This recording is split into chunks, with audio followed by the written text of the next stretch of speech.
Hello everyone, this is Jaster. Just got a quick word before we get into tonight's podcast episode. We'd like to thank everyone for tuning into the new YouTube channel. It's been a blast learning how to take everything from Spotify and move it over to a new platform. That being said, if you like what you hear and you want to hear our latest shows, the link to our Spotify channel is down below in the pinned comment. That's where you'll find all of our social media information. A like, subscribe, follow, or donation really helps out a smaller channel like us. Alright, that's enough out of me. Let's get into it.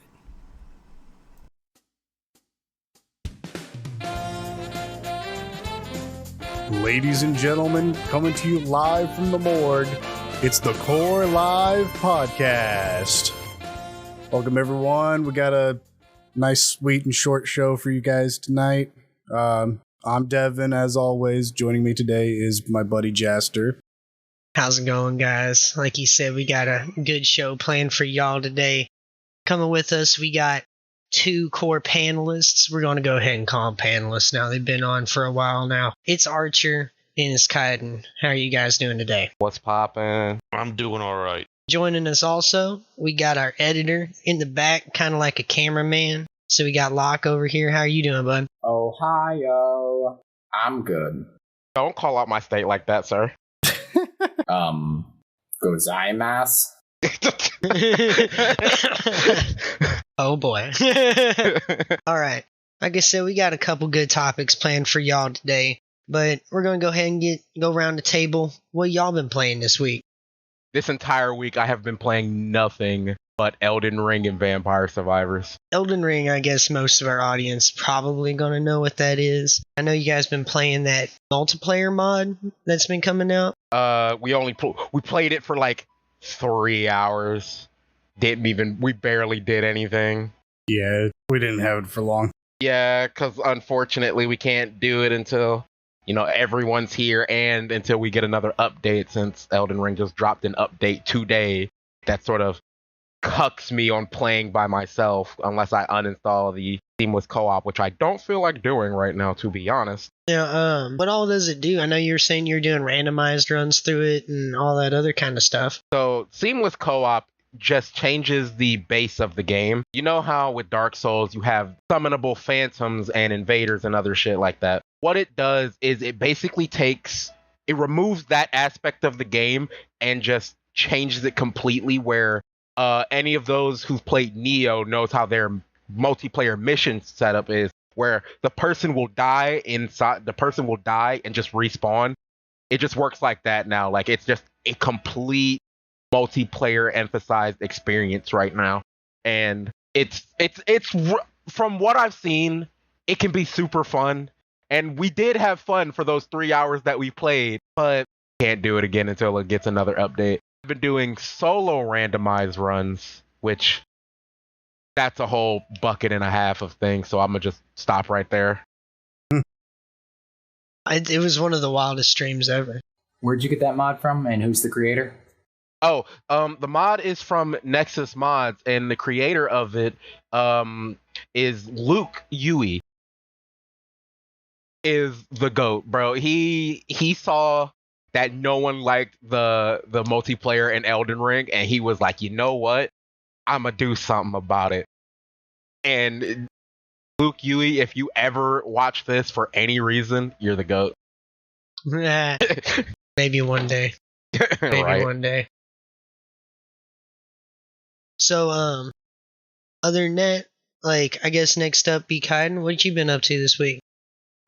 Just been playing some Minecraft and Empyrean, and a little bit of Bigfoot here and there. Yeah, that's right. Bigfoot did have a big update come out, bigger than the whole game. Yeah, they have the Yellowstone map drop. Me, Devin, and Kaiden were playing that earlier this week. You guys want to get into that? We can talk about it a little bit here. Yeah, we I could. know we talked about it, the pilot episode or the first episode? I can't remember. We ended up talking about it in one of our recordings earlier. But like they were saying, it's the biggest map to be ever introduced into the game, Yellowstone National Park. Got plenty of Bigfoot sightings IRL in there. But the other kind of important news that was going on is that the developer for the game studio actually was able to move to Bulgaria after the incident that's been going on in Ukraine. So good for them. They were able to get out there, able to keep going, but they've been adding tons of new content to the game. Like, they were able to change a lot of how the game was even working, a lot of content patches, quality of life. They were changing the AI for Bigfoot. They're changing what kind of like ammo you can carry. Spawn locations for guns are no longer set. All kinds of good stuff. And the Yellowstone map looks amazing. Not gonna lie. Yeah, it's a gorgeous map. Definitely outdone themselves. And what I like about like the first Bigfoot map, I'm pretty sure it's somewhere out in Washington, right? Or in Oregon, somewhere like that. It's the Redwoods. Now, No, it was California. California, my bad. So what's kind of interesting about that Bigfoot there is that out of the three, it's kind of the loudest one. It'll do the most like roaring vocalizations. It'll do a lot of like messing with you. Kind of like a lot of the Bigfoot reports you get out of that area of the world. Now, like, you go to the Yeti area, and that thing is quiet. Like, there were multiple nights that we were just trying to find shelter, and then we just turned around, and it was sneaking up on us already. Like, it wasn't making a single noise. But this guy, I think he's kind of in the middle. I don't know how you guys felt. That seems to be a commonality with all mammals on the West Coast. They tend to be louder and have to share their feelings with everyone everywhere. Yeah, we had several instances where we just kind of ran into Bigfoot just on sheer accident. Mm-hmm. And it seemed like he was just about as surprised to see us as we were to see him. I can't believe there was that one time when he was crossing through in the creek bed, and we were kind of looking at him, and then we both kind of stare and look at each other for a second, and then it just starts turning into Hatfields and McCoys. We just started shooting. Like, we had like 3 whole seconds to register what we were going to do. But I know there's one moment in Yellowstone that Kaiden kept talking about, me kind of being nonchalant about seeing him.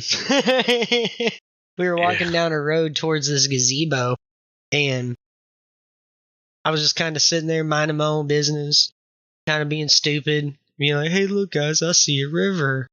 Look, I see trees. Turn the corner. Hey, look, there's a gazebo. Then I turn around behind us, and there he is, creeping out of the bushes, and I'm like, hey, look, it's a Bigfoot. Oh, shit, it's Bigfoot. Right there. It was not good. Yeah, that was just hilarious, because there was just like a pause as everyone just digested what you just said. And it's like, oh, shit, it's Bigfoot. And then also, too, there was also the one where we were shacked up in the little cabin, and Devin's like, okay, I'm going to take a peek outside and look around. You hear me screaming and shooting? That means he's here. He opens the door and immediately starts screaming and shooting because apparently Bigfoot was right in front of him. He was right on the porch. And Staring. Jaster and I was like, no way. And then all of a sudden he gets grabbed and I get like punched through a wall or something like that because all of a sudden I'm in another room. Oh, there he is. It's like, that is not a false alarm. Like, God, yeah, exactly. Because, like, he literally goes, guys, if I'm going to start, if he's here, I'm going to start screaming and shooting. It literally happened the instant he opened the drapes up. Very instant. Starts, like, blamming with the 9mm. I'm like, no way. Grabbed him straight through the doorway, bro. I was like, okay, maybe so. Maybe he is here. But, like, the other big thing about the game is that they ended up reducing the total health that he had, because it was getting kind of wild. You would have to do some crazy exploration, know where stuff sat, set up a lot of traps, and kind of play your cards right long term if you really wanted to hunt him earlier. But they, like, with 3 of us, we were able to actually kill him. And I think that was my first successful hunt, because there was that one time with me, Devin, Soda, and I think either Kaiden or Archer got him down to 1 health. And then he killed the last Archer, it one. wasn't me. Oh, it was so bad. Yeah. Oh, that was the incident why like low key one of the biggest contributing factors why I don't want to play it right now was everybody died I was the last one left. I looted your bodies for the ammo. I was setting up traps in the last spot. I get him down to 1 HP, and I get clipped through the railing on his large ass hitbox and on his like dash attack. And I'm like, are you kidding me? Are you like I was furious because the goal was right there and I got cooked. Like, to be fair, we were utilizing an exploit in his AI. We got to the point where we were literally just hopping a fucking porch fence back and forth and letting him run around us. Like, it was bad. Other than that, what have you been doing, Locke? Just Ark, really, before it gets the Vin Diesel treatment, via Keanu Reeves cyberpunk injection. Like, have they been adding any extra content or ramping up for it in any way? Ark pretty consistently adds content. It's a good game. It's Minecraft with dinos with better graphics. I am, however, not very excited about Ark 2. I don't like the idea of Hollywood getting involved with gaming at all. I mean, we've only seen teasers for Ark 2, and already it's like Vin Diesel. Subtitle Ark 2. Gaming for me is escapism. One of the things I'm trying to escape from is, elitism and Hollywood elitism. And to go ahead and make something like that about the very thing that I feel like myself and maybe others are trying to escape from kind of defeats the purpose. It's like, wow, this guy's so rich and famous. I'm not rich and famous, though. I guess I'll go play my game. And then you log in and it's like, oh, look, there's that fucking guy. I'm rich and famous in here too, cuck. And I'm like, oh. God damn it. Like, my favorite Hollywood injection was Jon Snow, the bad guy in Space Call of Duty. Oh, yeah, I forgot about that. That one was wild. Like, for me, it's fine, like, if it was like, Liam Neeson in Fallout 3, It was not Liam Neeson as Liam Neeson. He was playing a part. They didn't just photo cap his face and motion capture him and just shove him into this game. Like, to me, it shows a real failure and just imagination that, you can make anything and anyone, and then you're just going to shove in Jon Snow or Liam Neeson or Vin Diesel or, it shows an interesting power dynamic at least. And if I wanted to see Hollywood superstars, I would go watch Hollywood movies, and I'm not, and I don't think a lot of people are, and that's why, Marvel's basically taking over Hollywood. Man, Fortnite, and we were talking about it earlier, like, one of the things that I think not a lot of people get, but the Marvel pack in Fortnite kind of brings it out a little bit, is that Blade is a part of the MCU. Like, he's a Marvel hero. Probably my favorite one. I still can't laugh at the fact that I'm sort of like a Fortnite hipster. Played Fortnite before stop, it was cool. Stop it. Stop it. Sir. Yeah, I know. It's not the fact that you're a Fortnite hipster. It's just that every time we talk about Fortnite, hey, did you guys know that I played it before it was cool? Yeah. That's right. I mean, I gotta work in faster somehow. Tips for Dora. So, like, I know they still have the old mode, and they brought in Castle Wars, and I think Castle Wars is a little bit more fun than Zero Let me get something straight. Let me get something straight here for anyone who doesn't know. Castle Wars isn't an actual game mode in Fortnite. It was something created by a random person. Has build options in Fortnite like every other game mode there is. It's not an actual game mode. It's just one we had a lot of fun with. And now Jasper thinks it's part of the actual game, that it's fun to I thought it was. My bad. No, I was like, damn, we need to make that. No, I thought it was a game mode. I didn't understand.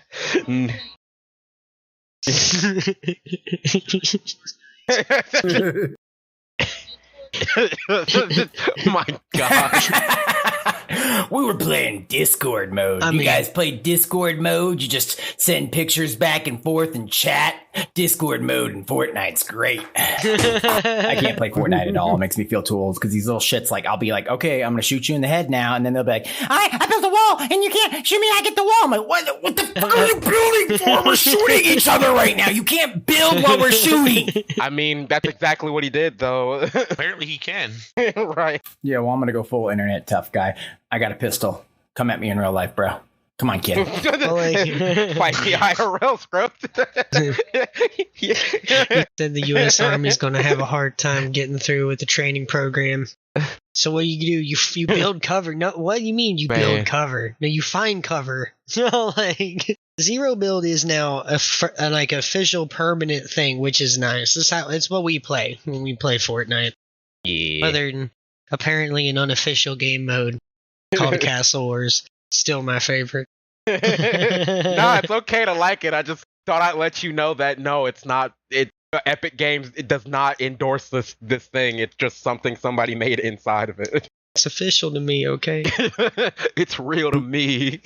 I'll push for Castle Wars to be an official game mode. I'll sign everything. My goodness. Change.org. You know what I mean? Oh my god. All right, so you guys want to go ahead and get into It's time for gaming news. first up. Have y'all heard of an MMO named Last Oasis? Last Oasis or Lost Oasis? Yeah, last Oasis. Yeah. Last? Mm-hmm. Why Yeah. did you type Lost? Because I suck. Yeah, it's last Oasis. Yeah, my first time hearing about it was literally when you brought it up to me today.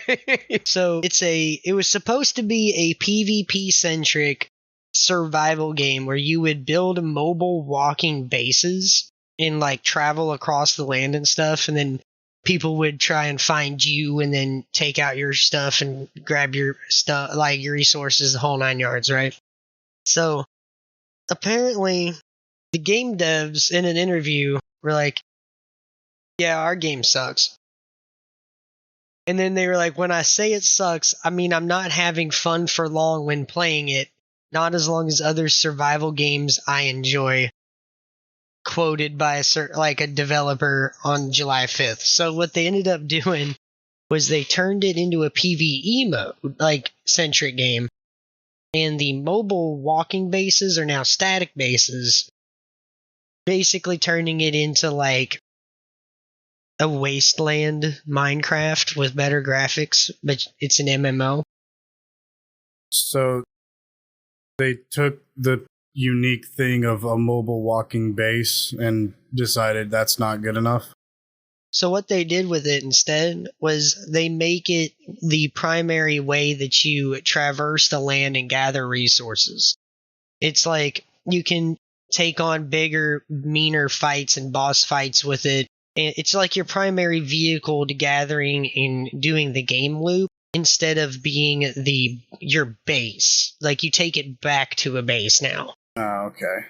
So like I think it was one of those things that was really cool in concept, and it was one of the things that they used to kind of pitch the game in the beginning. But unfortunately, I don't really know if that was the real problem, because like the trend seems to more be PvP centric MMOs sound good but don't get a lot of momentum going.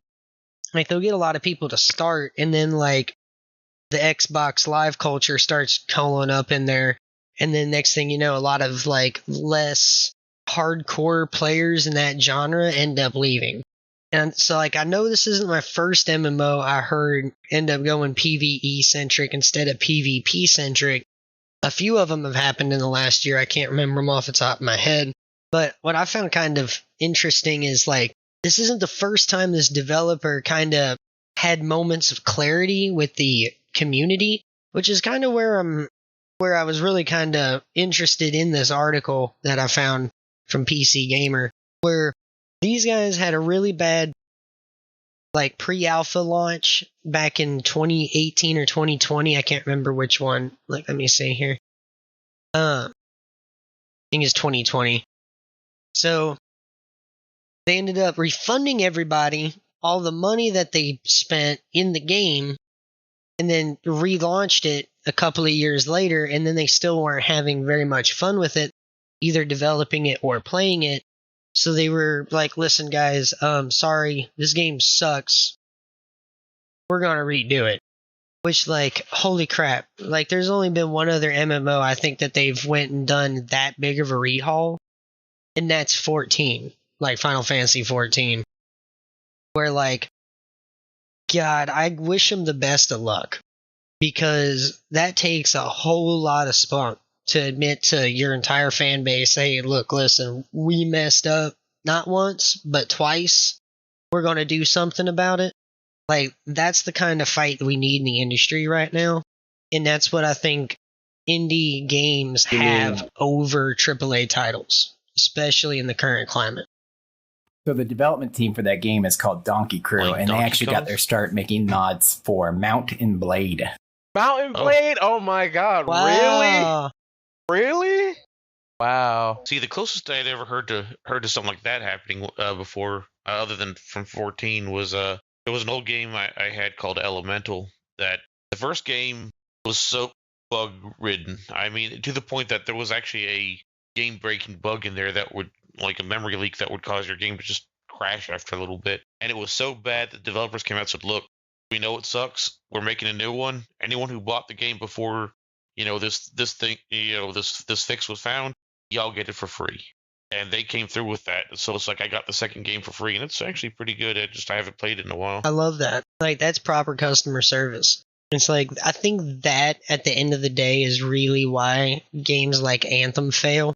Not just because it's a bad game that didn't ship as a whole game at launch. Because, like, you start to see that everywhere. We talk about it all the time. But, like, I think if we're in this part of game culture where we're okay with getting a non-complete product right off the bat, then that's the caveat for the developers, that they've got to be upfront, honest, and pretty humble, honestly, when it comes to developing this game that they're looking at doing. That's been their passion project, you know what I mean? And a lot of AAA titles just don't have that tact. And I think it's really, they've been suffering pretty heavily due to it. Is when they throw money at a game, they throw money at a game. But, like, it's nice to at least see that there is some part of the game industry where that is alive and well, I guess.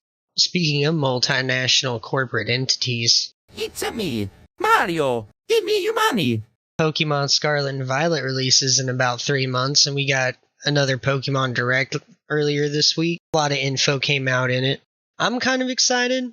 I know the gimmicks not got Devin or Archer terribly excited.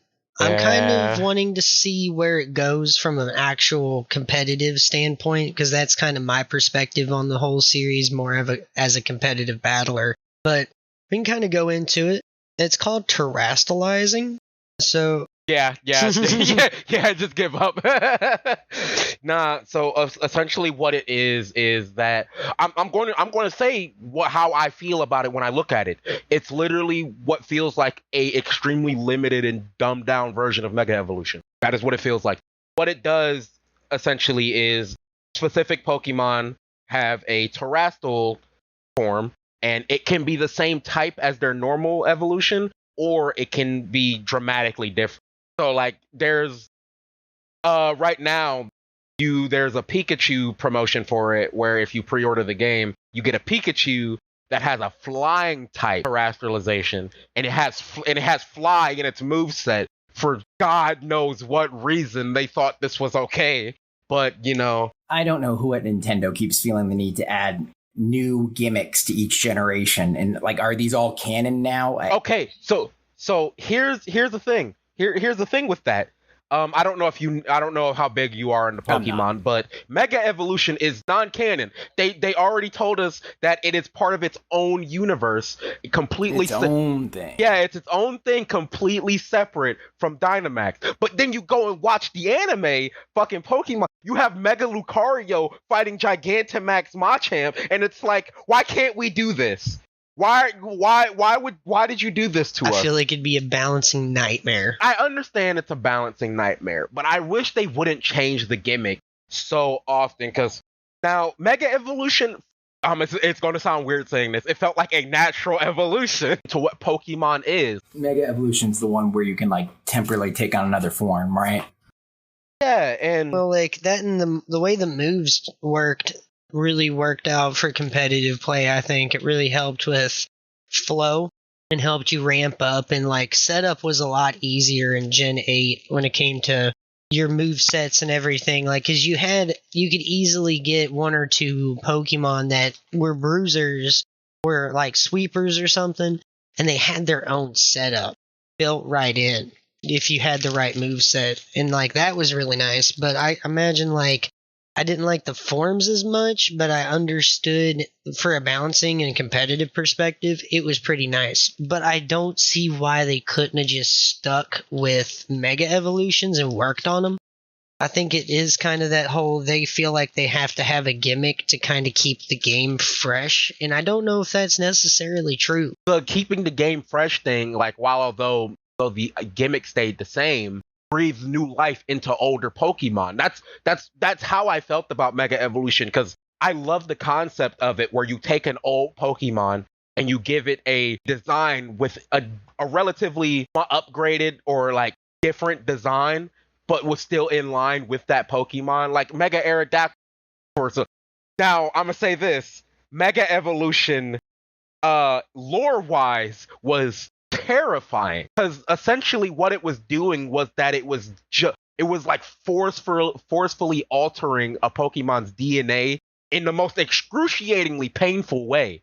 Like, Mega Aerodactyl and Mega Garchomp were in constant pain while in Mega Evolution. It was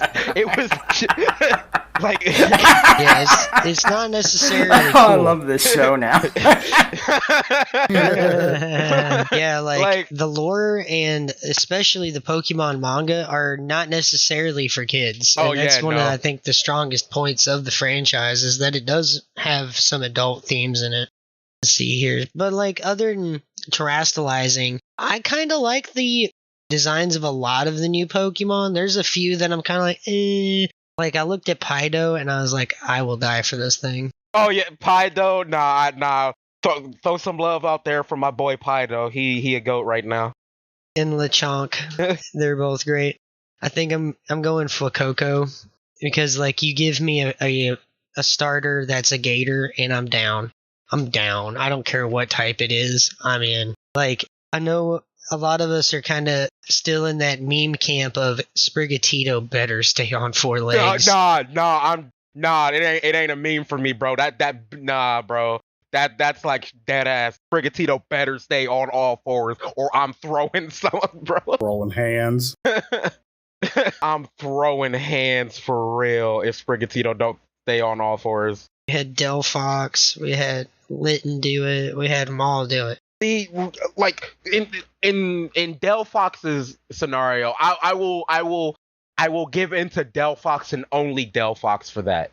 Only because it felt the whole gimmick with that set of things was like, you know, the wizard, the knight, and the ninja sort of thing, and they fit into those things pretty well, and they did it all right. Like Delphox didn't feel. Also, it didn't feel like furry bait. It didn't feel like straight up furry bait. Right. It reminded me a little bit too much of Renamon from Digimon, but like that was about it. Renamon's furry bait. But personally, I didn't get a vibe from Delphox. But then again, maybe that's my bias speaking, because personally, I think Fire Psychic is an amazing typing. I love Delphox was the first normal Pokemon with that type. Victini was the first with that, was the first with Fire Psychic, but Victini was very limited, and you can only get it in.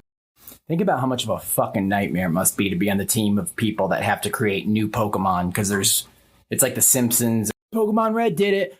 Pokemon Yellow did it. To the point somebody in the office was like, why don't we make trash Pokemon? And they're like, oh, yeah, good idea. Literal trash Pokemon. What's funny is Garbodor is not a bad Pokemon either.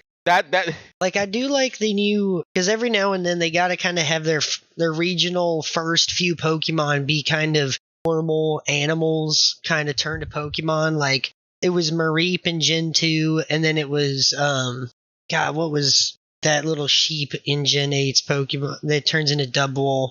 Oh, Wooly? But like, I mean, not Wooly. Yeah. Not Wooly. And there's Yamper, Choodle, there's a turtle and a dog, you know what I mean? Like, everyone has their bird types, but it looks like they even have Flinchinders back. Due to the magic of the internet, I can say the Pokemon you were thinking of was Wooloo. Okay. Wooloo. Yeah, Wooloo. That's what I was thinking. I said Wooly. I couldn't remember. My bad. So, like, Wooloo was good, but Ampharos is still one of my favorite electric types of all time. He's on my Poke MMO team, and he just wrecks. It's great. He was on a Pokemon Coliseum team, and he was really good there, too. Like, great Pokemon. But one of the ones that I saw in the trailer I'm super, super hyped about, and I wanted him for my Gen 8 team because he would have been perfect. Slacking's back. Saw him. Ooh, I'm super excited. Not gonna lie. Like, yeah, Truant's not the best ability. Oh well. I love him for the memes. Every other attack he's KOing something. You know what I mean? Let's see. How do y'all feel about the legendaries? I feel okay. So from the trailer, I don't know how I feel about Koridon. I think that's the right one. I don't know how I feel because in this one the legendaries are your mode of transportation in this one, and yeah, they're your partner Pokemon, right? Not quite the same. They're similar to how Stantler was in Arceus. They're there, but not really there. You know what I mean? What the is this? This is a Poke motorcycle. What? Yeah, no, I personally hate it. I like it to a degree. I think it's hilarious. I think it's hilarious. I think it's hilarious. I like the red one. I'm totally sold. I'm buying Scarlet version because that thing has wheels and he's running on 4 legs. He don't care. Exactly. That's what I was talking about. Like, when did they do this reveal? It was like earlier this week. It was literally earlier this week. So give it like 2 months. Somebody's going to be pulling up to a convention on one of these being like, of course. Yeah, I'm going to get me some cod pussy. Yeah. Nah, but I don't know how I feel about Koridon having like the wheels things, but he's still running and like he doesn't have the wheel form, like the big chest things aren't there in their like actual forms. Thank God. Yeah, they're not. Like, their actual Pokemon forms are pretty clean, I think. Like, I think the bike form was the weirdest part. Their Tourette, their Touretteization, their Tourette's nation. Terrestrialization. You can't even say it with a straight face when you're saying it. Like, no, because I'm of the opinion that terrestrialization. Like, I think Jaster so far is the only one out of our group who like is all right with it. Because me, Devin, and Sho are of the opinion this is stupid. Like, I'm gonna give it a shot. Like, I don't know, because like I think we talked about it before. I was one of the Pokemon players that took a huge break because I didn't have access to a DS or a DSi. So I didn't have access to Pokemon until it came back to Switch. So I'm kind of fresh and I'm willing to see what's going on because, like, in my opinion, I think the way that like the gimmick and the riding version of the legendaries is the only 2 weak things I've seen.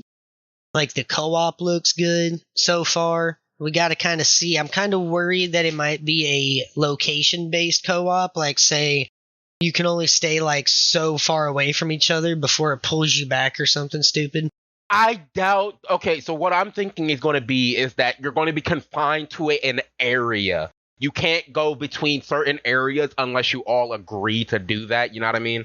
I think it's going to be in that area. You guys are free to do whatever you want because in the trailer, at least the first one, they made it seem like because I don't know if you guys remember, but all 4 of them were there on this like intersection path, and they all ran completely different directions. That may have just been for editing. But you never know. Hey, watch this on the Nintendo Direct. I'm going to make them think they can go different directions, but they can't go different directions. Right? Little do they know that they just showed the maximum amount that you can go across from each other. It's like 20 feet. Man, bro, I would immediately like, nah, that would be trash. Like, it was like 5 frames before the electric lasso like attaches to all 4 of them and yoinks them back together. It's gonna be a tether thing. No, I think it's gonna be good because it definitely looks wholly free realm. Like, even all the gyms, you can go at them at whatever level you want. There's no set path to go to a gym. That's awesome. Right. There's 2 other stories that you gotta complete to complete the game besides the gym challenges, which I think's really cool. That's usually the only thing that they really care about because they use that as the vehicle for the rest of the story. But like this way, it looks like they're kind of more setting each one up as its own adventure that you can go out on, which I think is really strong. Well, I'm not going to talk about how they're setting it up because literally they only talked about it. Like we didn't look at anything. They didn't set up anything strong. It just said this thing with your basically rival character, and then this thing with the professors. They didn't, personally, I don't feel like they set up this whole big thing.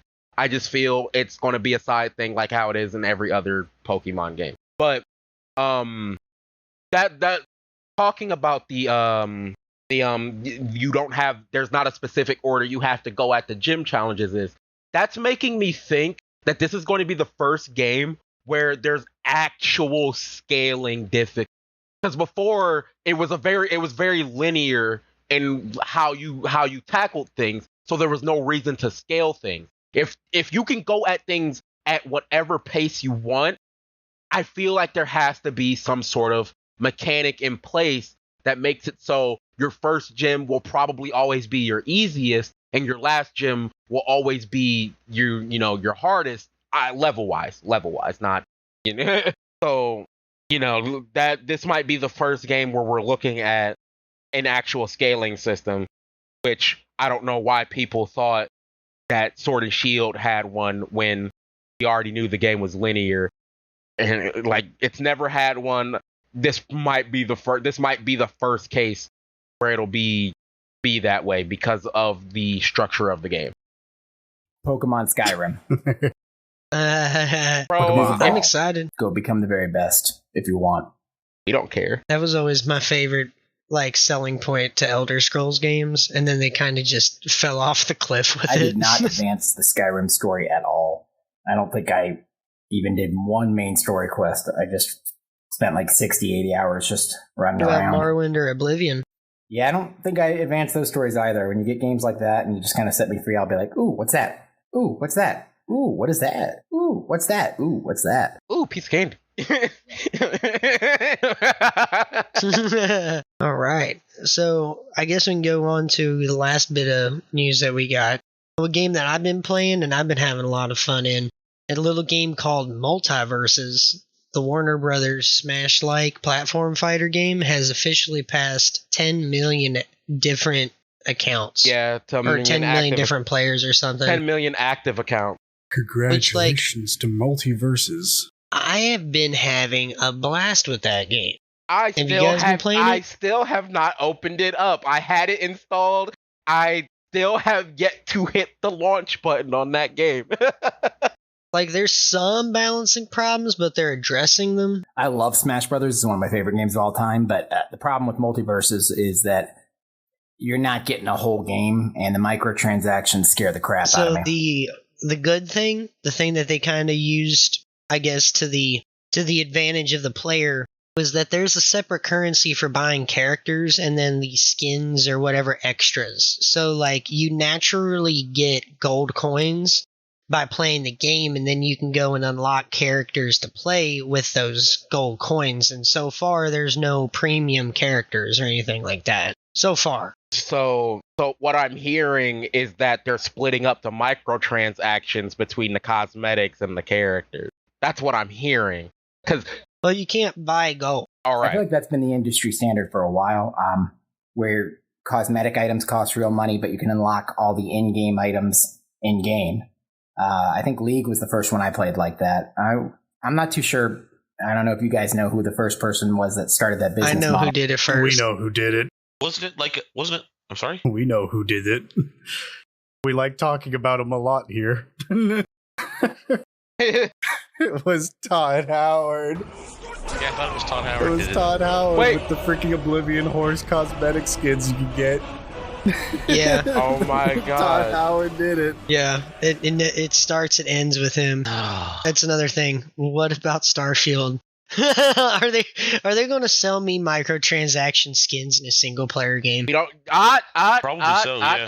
Don't say single player yet. We don't know. They got 1,000 different play fields they got to deal with, and you telling me they're going to try and make a multiplayer game after 76 too? Come on. Nah, that's exactly why they would do it, so they could prove that they're decent and competent at it, unlike the failure that is 76. I mean, don't you get it? It just works. Just works. It just works. Oh, God. I love it when we get to talk about Todd Howard. Right. A lot of things revolve back around Elder Scrolls and Todd Howard in modern gaming industry.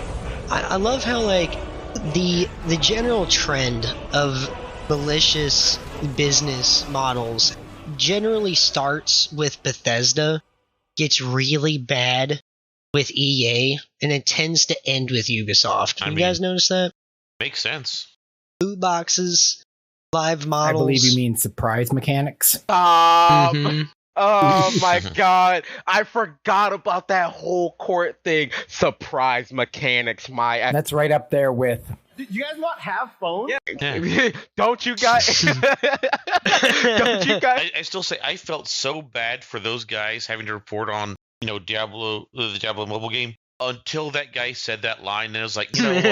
Yeah. You just ruined it for yourself. Yeah. You lost my pity. Let's see here. I still have to laugh about the Diablo Immortal situation with pay to win stuff, where it was just recently came out. Some guy spent $100,000 on Diablo Immortal to make his character really powerful, and he became so powerful he couldn't match with anyone in PvP anymore. Which that's sad. That is sad. It's sad on both. Sad on both fronts. It's sad that he did what they expected him to do. Put money into the game, but he's no longer allowed to play the game anymore, basically. And it's also sad no one else is doing it. Yeah, and it's also sad that he dropped $100K on. I don't care.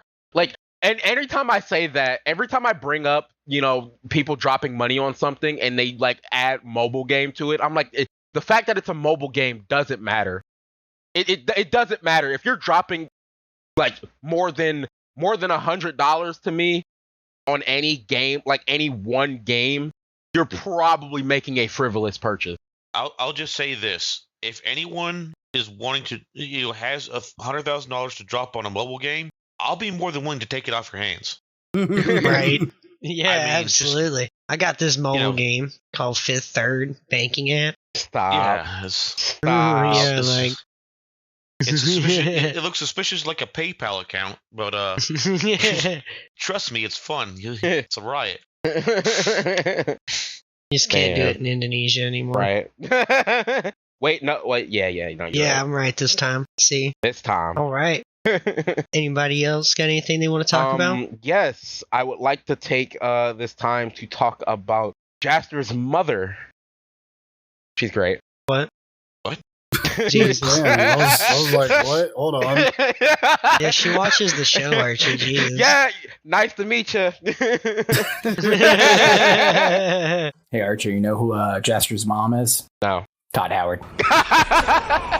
And with that, ladies and gentlemen, thank you for listening to KoR Live. We'll catch you guys next time. Later. If you like the show, make sure to like, comment, share it with your friends. Please get sharing link out. That's how we've been able to get this far. Thank you guys. Y'all have a good night. Bye-bye.